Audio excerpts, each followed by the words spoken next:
Hey, hello, good morning, student. I am Devendra Srivastav, and today we are going to start our new chapter. That's the name Mangoes Around the Year.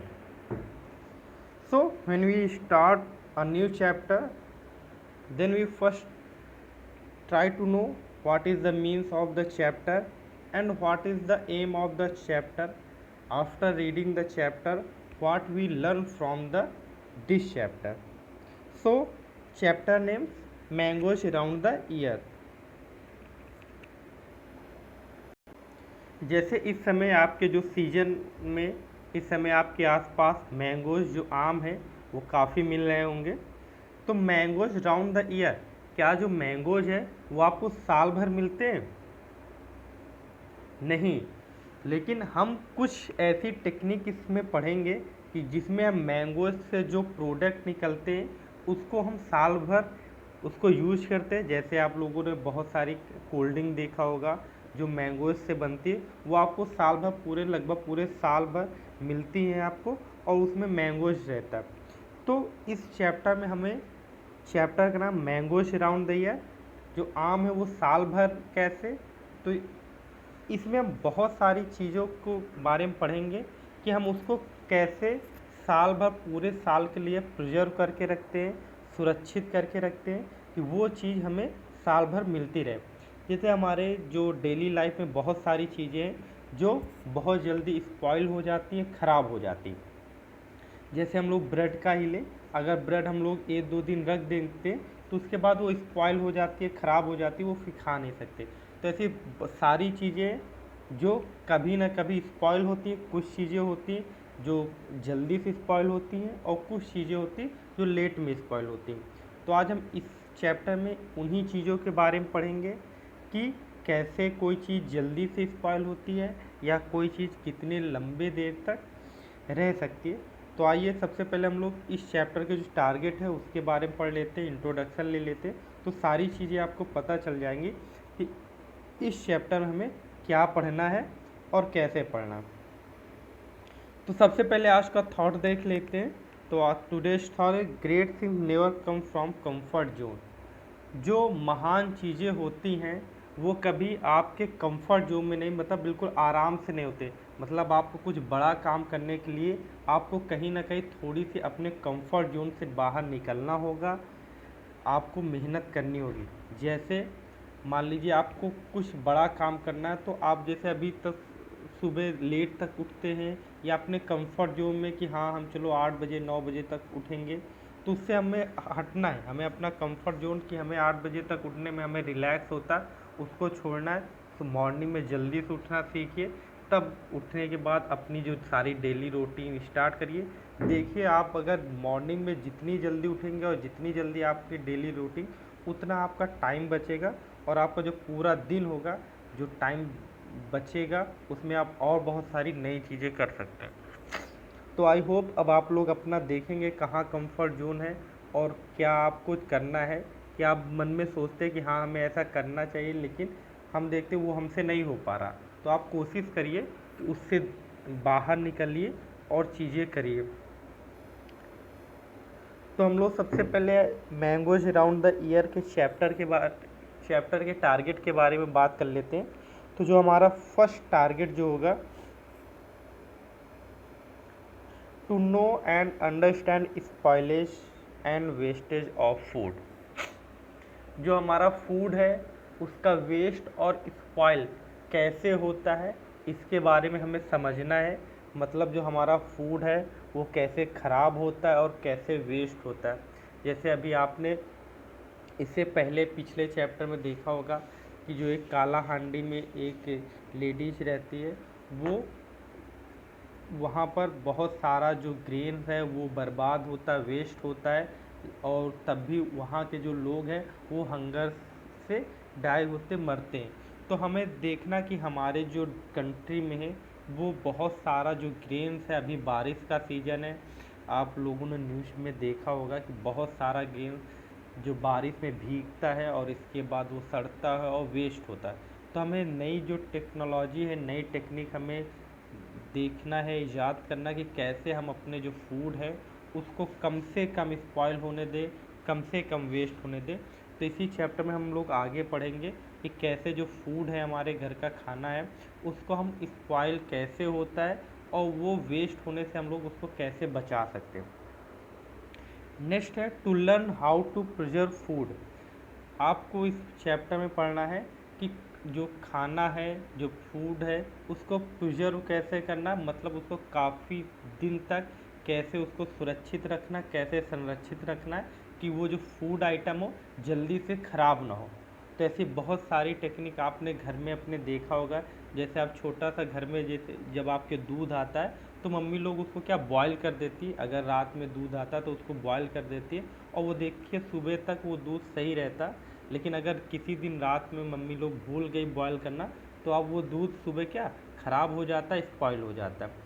तो ऐसी बहुत सारी technique हमारे यहाँ पर है जिससे हम लोग जो अपना फूड है उसको लॉन्ग टाइम तक प्रिजर्व कर सकते हैं।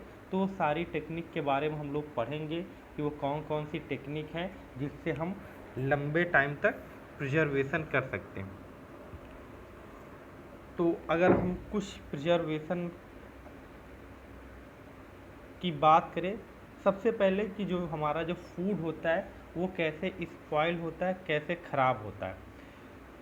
तो आगे भी चैप्टर में हम लोग इसके बारे में पढ़े, लेकिन थोड़ा सा इंट्रोडक्शन, जो हमारे फूड में बैक्टीरिया होते हैं या फंगस होते हैं वो ज़्यादा कॉजफुल होते हैं हमारे जो फूड के स्पॉइल में।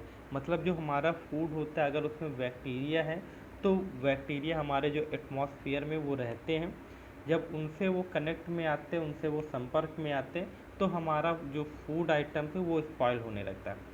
तो अब जो बैक्टीरिया है उसको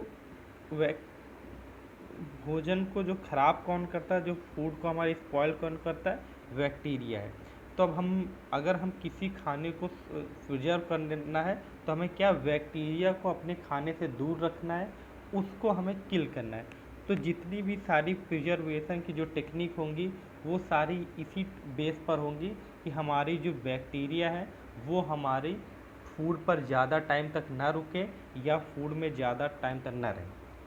तो अब बैक्टीरिया है उनकी ग्रोथ किस कंडीशन में होती है, कैसी कंडीशन हो तो बैक्टीरिया हमारी ज़्यादा ग्रोथ करती है, ज़्यादा बढ़ती हैं।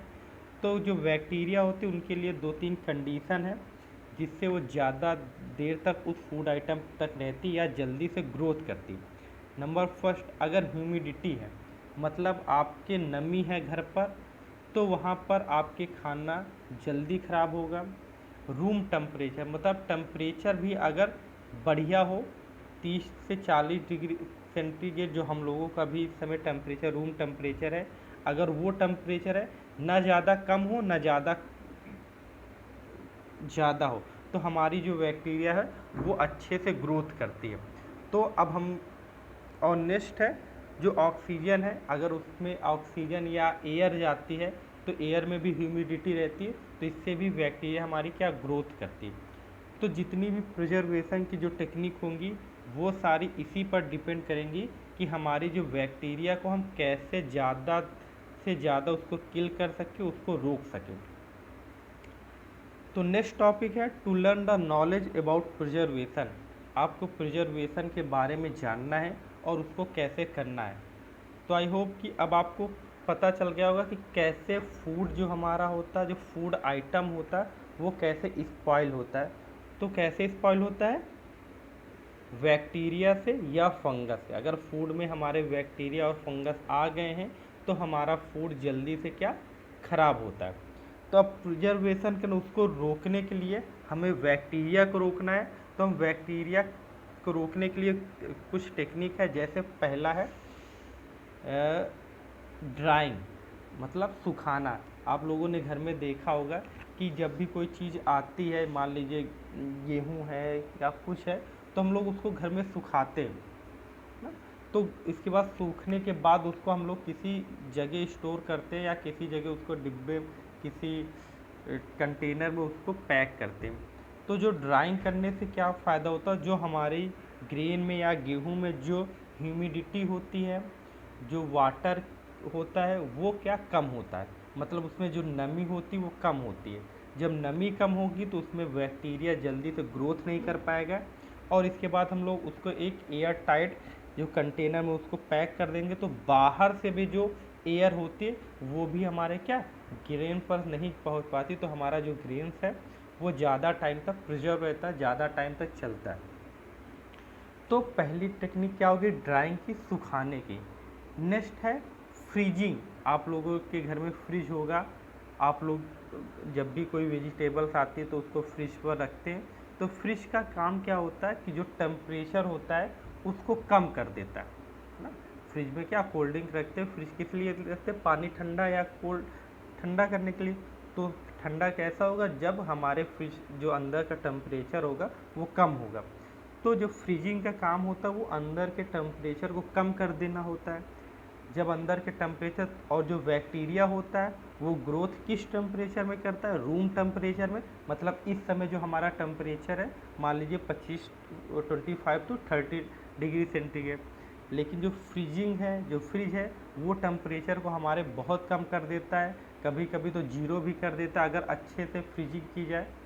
तो लगभग 10 डिग्री सेंटीग्रेड होगा, तो जो हमारी बैक्टीरिया है वो ज़्यादा ग्रोथ नहीं कर पाती, और जो हमारी फूड है वो ज़्यादा टाइम तक स्पॉइल नहीं होती।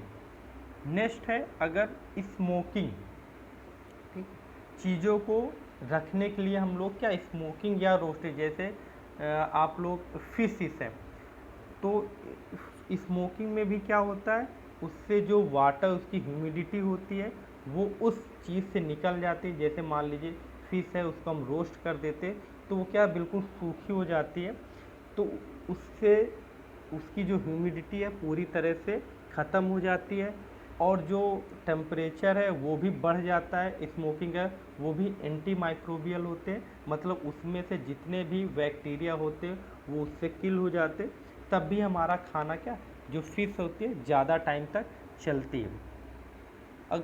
और एक टेक्निक वैक्यूम पैकिंग क्रिएट, जैसे आप लोगों ने बहुत सारे जो पैकेट है या खाने के कभी कभी देखा होगा वो बिल्कुल वैक्यूम एयर टाइट होते हैं, मतलब उसमें उसके अंदर एयर नहीं जा पाती।